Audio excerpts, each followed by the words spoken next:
fiz um vídeo recentemente sobre atitudes que mudaram a minha vida. E como prometido, hoje eu tô trazendo a parte 2 desse conteúdo. E hoje eu vou aprofundar em mais 3 atitudes que realmente transformaram o meu dia a dia para melhor. Oi, eu sou a Deise e aqui nesse canal eu falo sobre desenvolvimento pessoal, autoconhecimento e hábitos saudáveis.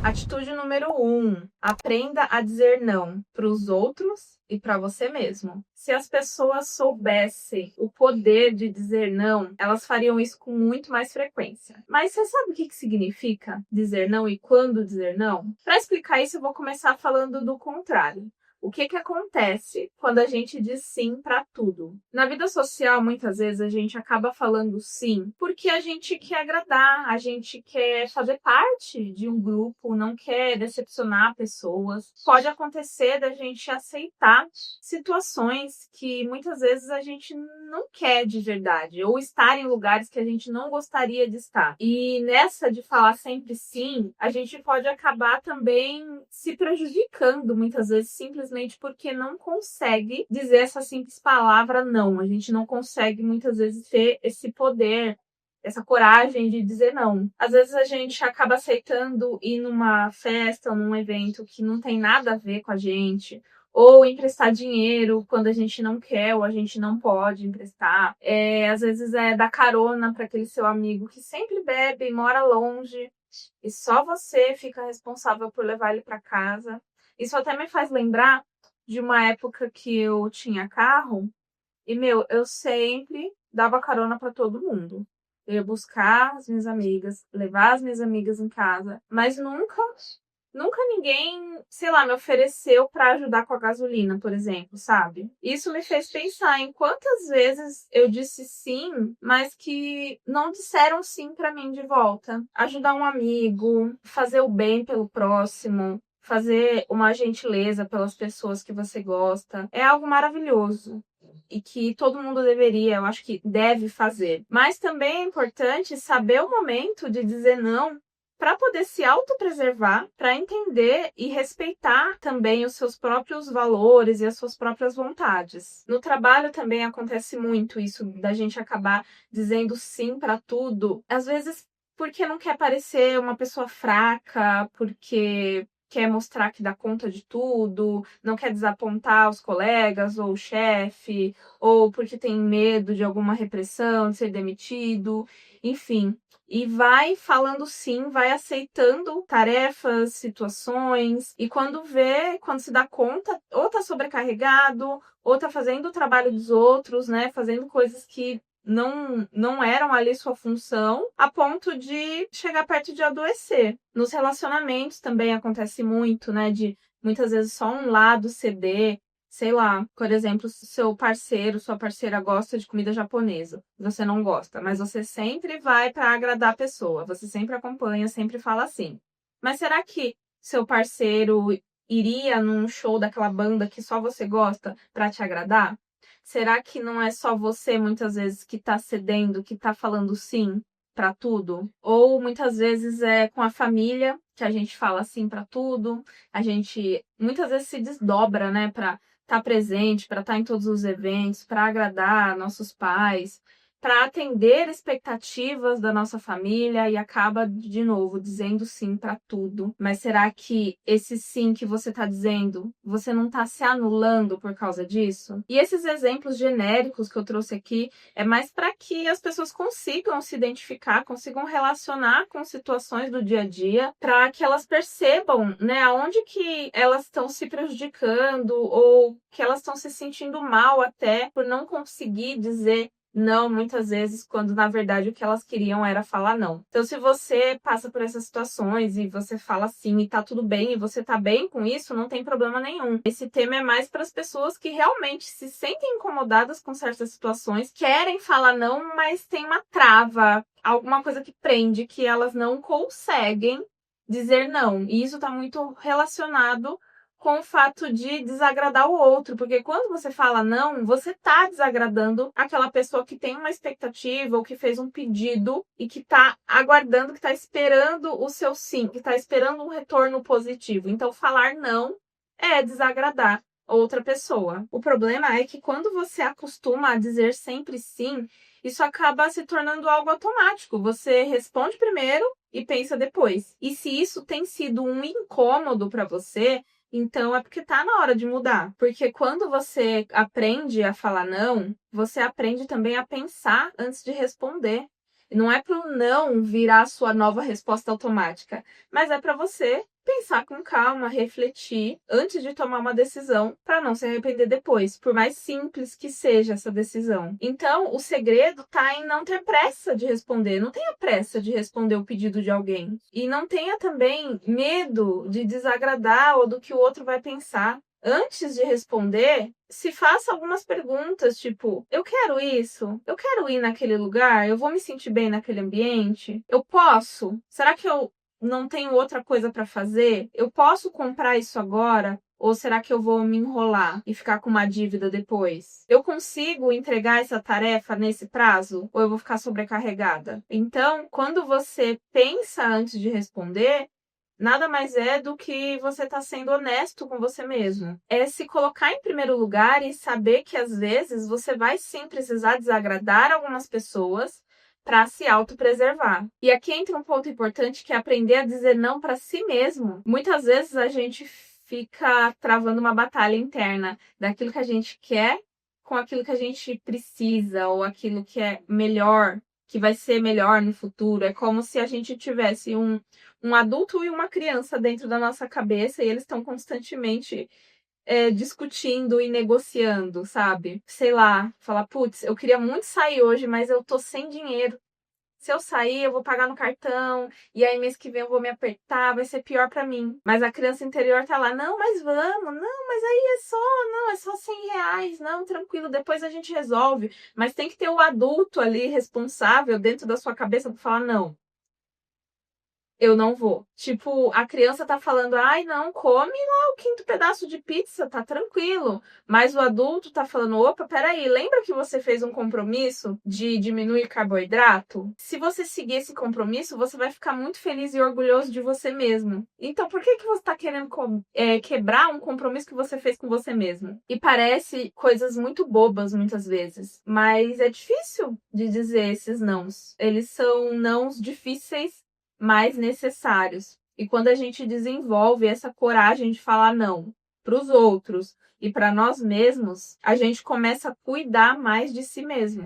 Atitude número 2. Aprenda a fazer as coisas sozinho e gostar da sua própria companhia. Se as pessoas soubessem o quanto é libertador fazer as coisas sozinho, elas começariam hoje a fazer isso. Não depender dos outros, fazer aquilo que você tem vontade é uma das melhores sensações que existe, gente. É uma das coisas que eu mais admiro em mim mesma, é a minha capacidade de me virar sozinha e de conseguir apreciar, gostar de verdade da minha própria companhia. Eu conheço muitas pessoas que deixam de fazer aquilo que elas gostam porque não conseguem sair sozinhas, não conseguem fazer coisas sozinhas.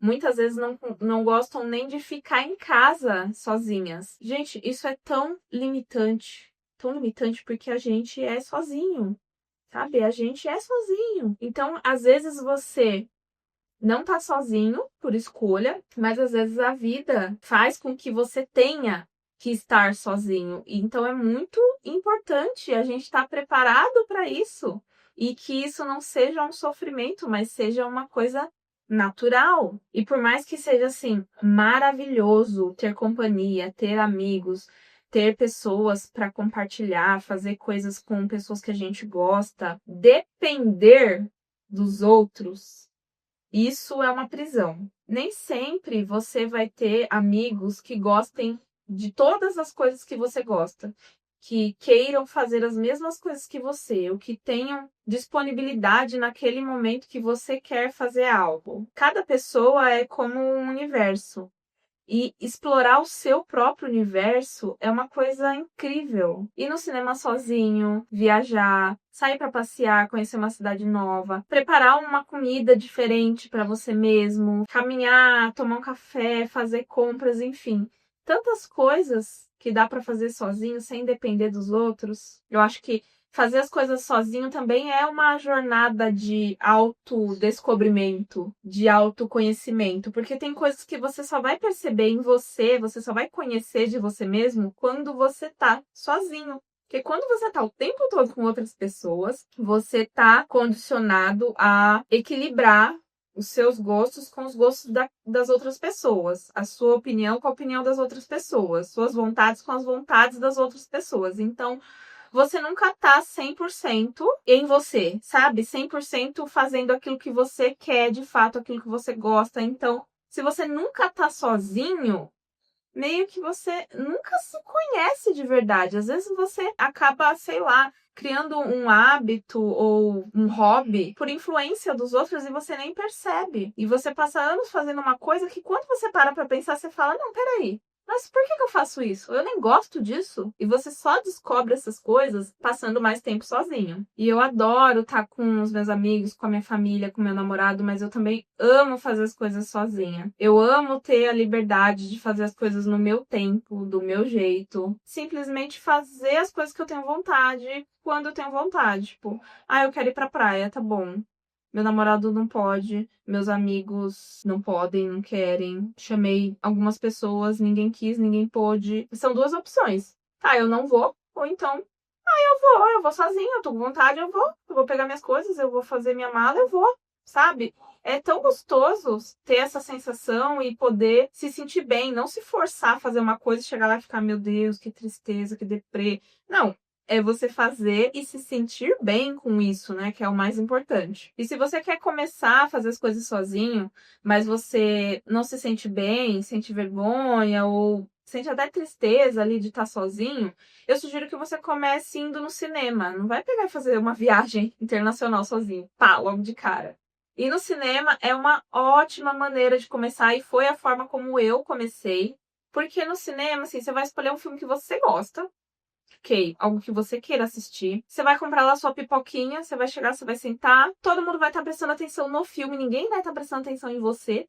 Você vai lá, tá curtindo o filme, prestando atenção e tal. Depois, quando o filme acabar, você vai sair e vai pra casa. Pronto, já foi uma experiência sozinho e não doeu nada. Depois, tenta sair pra comer fora. Eu sei que pode ser um pouco estranho se você vai num restaurante um pouco mais chique ou num rodízio e tal, geralmente é difícil ver pessoas sozinhas nesses lugares, né? Geralmente tem muitos casais, tem muitos grupos de amigos, então pode ser que você não se sinta bem. Um lugar legal para começar é na praça de alimentação do shopping. Até porque tem um monte de gente lá, aquela muvuca, tem todo tipo de gente, tem um monte de gente sozinha que às vezes tá almoçando ali porque tá no intervalo do trabalho, então você não vai sentir tanto essa sensação de estar sozinho. E é mais uma forma de você começar. E quanto mais coisas você vai fazendo sozinho, mais leve, mais fácil vai ficando e mais prazeroso também, você vai gostando cada vez mais. E sobre fazer coisas sozinho, não é só para lazer, não é só para passeios, viagens, é aprender a se virar sozinho também. A gente aprende muito na marra quando vai morar sozinho. Quando você vai morar sozinho, você tem que lidar com muita coisa, são muitos desafios, muitas descobertas, principalmente se você não tem família perto, se você não tem ninguém perto para te socorrer. Tem momentos assim que são desoladores, de você olhar pro lado e falar, meu, não tem ninguém para me ajudar. Não tem ninguém para me socorrer. Nesse momento que você percebe a força que você tem ou a força que você pode desenvolver. Então, não só aprender a fazer coisas sozinho por lazer, mas aprender a cozinhar, vai no médico sozinho, vai no mercado, vai resolver coisas burocráticas sozinha. Tem gente que não consegue ir numa consulta médica sem estar acompanhado. Aprende a trocar uma lâmpada, tenha no seu celular o contato de um pedreiro, de um chaveiro, de um encanador, de um mecânico. É bem importante. Quando você está preparado para a vida, você consegue extrair o melhor dela. Atitude número 3. Cuide de você e se coloque em primeiro lugar. Essa atitude ela está completamente ligada às duas anteriores, porque para você cuidar de você mesmo, você precisa aprender a dizer não, precisa aprender a impor limites, precisa aprender a ser independente e autossuficiente. Você precisa ter autonomia para poder tomar decisões sozinho. E como se cuidar? Primeiro você tem que colocar na sua cabeça que você é a pessoa mais importante da sua vida. Você, o seu corpo, a sua mente, o seu espírito são as coisas mais importantes que existem na sua vida. Se você não cuidar de si mesmo, ninguém vai. Você pode sim ter pessoas que se preocupam com você, que te ajudam, que te apoiam, mas só você tem o poder de tomar decisões na sua vida que podem te curar ou te ferir, te salvar ou te jogar no buraco. Então, cuide da sua mente, seja gentil com você mesmo, vai no médico, vai no dentista, bebe água, faz exercício, faça escolhas melhores por você mesmo, para de ter hábitos autodestrutivos, para de se culpar, de se maltratar, para de pensar mal sobre si mesmo. Ria, tome sol, seja feliz, estude, faça terapia, se você puder. Coisas básicas, mas que mudam tudo. Tem gente que passa uma vida inteira cuidando dos outros e esquece de cuidar de si mesmo. E quando você aprende a se cuidar, a se colocar em primeiro lugar, tudo à sua volta começa a melhorar. Bom, essas foram mais 3 atitudes que mudaram a minha vida. Cada uma delas daria para fazer um vídeo inteiro. E se você ainda não viu a parte 1, clica aqui e vai lá conferir. Eu espero que vocês tenham gostado. Até mais. Tchau!